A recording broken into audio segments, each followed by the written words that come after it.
काय करणार दादा? कोणी कोणी घेतला?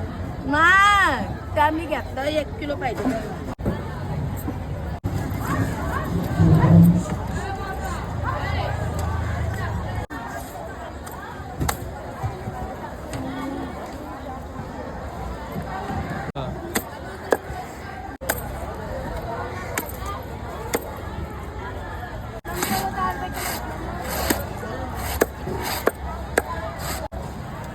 कालवण बनवायचं आहे आणि फ्राय करायचं.